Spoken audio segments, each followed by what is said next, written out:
Это центр Москвы. Здесь горит элитный ЖК. Также в выпуске новая атака на Кропоткинскую нефтебазу. Она фактически разрушена.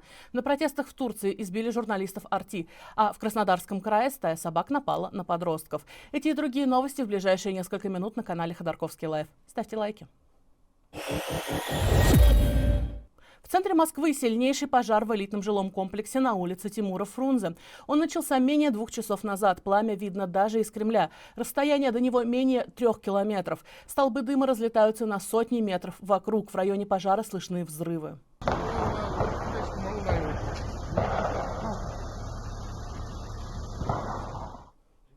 Это практически самый центр города. Рядом здание счетной палаты, в паре десятков метров Садовое кольцо. Пламенем объят ЖК «Роза Росса». По данным МЭШ, загорелся один из элитнейших пентхаусов столицы. Его стоимость примерно 1 миллиард рублей. Языки огня поднимаются на несколько десятков метров над крышей. Горят все верхние этажи дома. Это просто ЖК «Роза Росса» – один из самых дорогих домов Москвы. Он построен по уникальному проекту итальянских архитекторов. Клубный дом для элиты состоит из 120 апартаментов и бутик-отеля. Цена 1 квадратного метра доходит до 1,5 миллиона рублей. О причинах возгорания и пострадавших пока ничего не известно. Михаил Ефремов выходит на свободу. Сегодня суд в Белгородской области удовлетворил его прошение о досрочном освобождении. Осенью 2020 года актер был приговорен к 7,5 годам за пьяное ДТП со смертельным исходом. Уже в начале апреля он, предположительно, будет дома. Я знал, что мое самомнение, вседозволенность и пьянство привели меня к закономерному и заслуженному наказанию. Адвокаты актера хотели, чтобы заседание проходило в закрытом режиме, но суд их ходатайство отклонил. «Главный мой враг – это алкоголь, и я исключаю его из своей жизни», – так заявил артист в своей речи перед судом. Ефремов пообещал, что больше не будет пить и никогда не сядет за руль. По его словам, не было ни одного дня, когда он не думал о содеянном. Половина срока Ефремова истекла еще летом, но актер не спешил с заявлением о досрочном освобождении.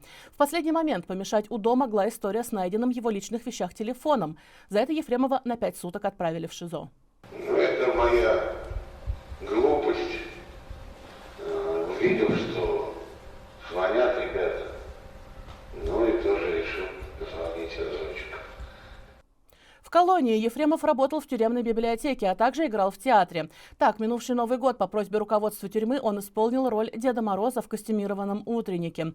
Близкий к силовикам телеканал 360 в минувшем январе утверждал, что различные режиссеры с начала года принялись ездить к Ефремову в колонию на пробы.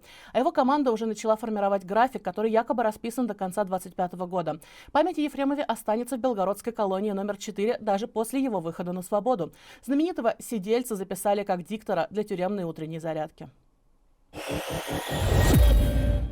В Крыму на трассе Симферополь-Евпатория автобус столкнулся с грузовиком. 6 человек погибли, еще более 20 человек пострадали. Среди пострадавших 7 детей, 8 тяжело ранены. По предварительным данным МВД аннексированного Крыма, автобус наехал на стоявший грузовик. Водитель автобуса был трезв. Он утверждает, что в момент аварии его ослепило солнце. Всего в автобусе находились 32 человека. Грузовик был нагружен зерном. После столкновения край его прицепа пробил лобовое стекло автобуса. Украинские дроны уже вторую неделю подряд атакуют город Кропоткин в Краснодарском крае. Там находится крупнейший пункт перекачки нефти на всем юге России. На этот раз повреждения получила железнодорожная станция «Кавказская». В середине ночи, дрон не долетел до здания. И вот такие делы повыбивалось все окна. В пятницу на горящей нефтебазе прогремел взрыв. После случившегося площадь возгорания выросла до 10 тысяч квадратных метров, а огонь распространился на второй резервуар с нефтепродуктами, который не удается потушить до сих пор. Первый раз беспилотники атаковали базу в ночь на 19 марта. С тех пор там продолжается пожар. Всего там может находиться до 100 тысяч тонн нефтепродуктов. На данный момент пожарные не контролируют огонь. Как отмечают очевидцы, по сути, предприятия больше нет. Не удается потушить и пожар на газоизмерительной станции Суджа. Вот так выглядит предприятие сегодня. Там огонь полыхает с минувшей пятницы, и, судя по кадрам, справляться с ним особо никто не пытается. Атака по газостанции в Судже произошла сразу после первых соглашений о прекращении ударов по энергообъектам. Кремль обвинил Украину в провокации и нарушении договоренностей. Киев, в свою очередь, заявил, что Россия ударила по станции сама, чтобы затем свалить все на ВСУ. 9 журналистов, которые освещали протесты в нескольких городах Турции в ночь с воскресенья на понедельник, задержаны. Об этом пишет агентство Reuters со ссылкой на Союз журналистов Турции. В том числе среди задержанных штатный фотограф агентства France Press. Сообщается, что силовики забирали журналистов прямо из их домов, причем конкретная причина задержания не называется. В Союзе журналистов такие рейды уже назвали ударом по свободе прессы и призвали отпустить своих коллег немедленно. Всего, по последним данным, накануне задержали около сотни участников акций протеста в поддержку арестованного по коррупционному делу мэра Стамбула Экрема Имамоглу. Оппозиция называет его арест сугубо политическим, поскольку именно Имамоглу считается главным оппонентом Эрдогана и тем самым человеком, который может победить его на президентских выборах. Досталось даже российским пропагандистам. Канал RT сообщает, что полицейские избили дубинками их корреспондента и его оператора. Кроме того, у них сорвали значки RT, разбили противогазы и распылили в их сторону слезоточивый газ. Факт нападения подтвердили сегодня в Турецком союзе журналистов. Обоим пострадавшим потребовалась медицинская помощь.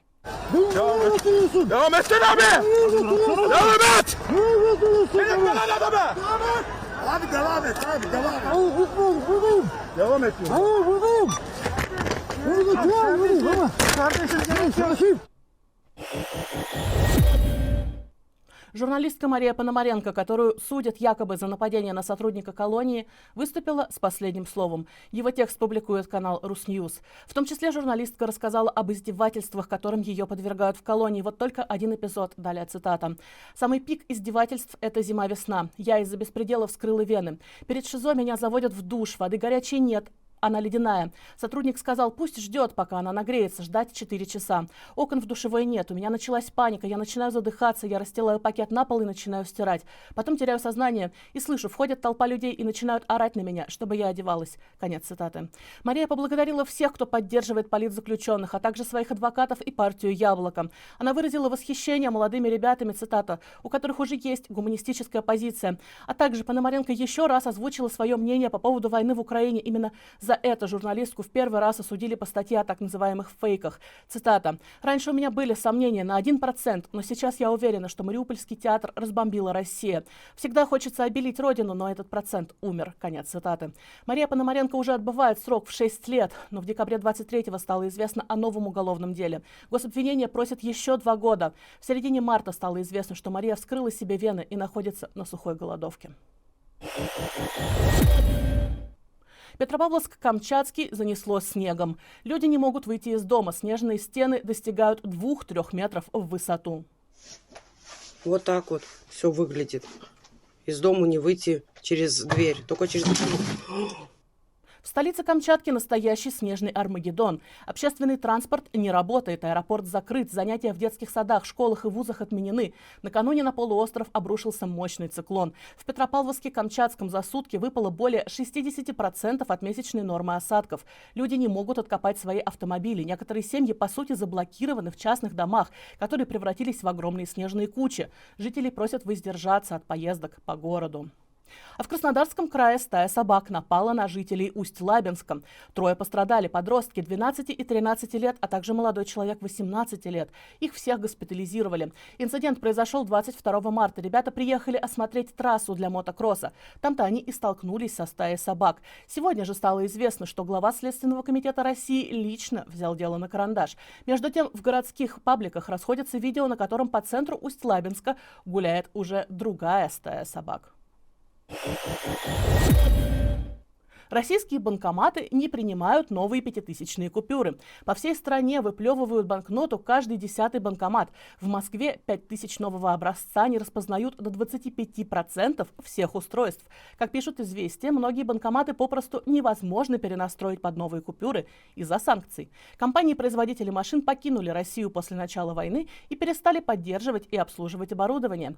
Между тем, для приема новых банкнот нужна последняя версия модуля распознавания купюр. Сейчас, как вы видите, корреспондент издания Соты Вижн решил проверить банкомат в Екатеринбурге. Именно этот город изображен на новой банкноте. И также убедился в сбое. Друзья, это все новости, о которых я хотела вам рассказать. Ставьте лайк этому видео, подписывайтесь на наш канал, смотрите другие видео и ставьте им лайки тоже. Так вы помогаете нам распространять наш контент. Берегите себя. Скоро увидимся.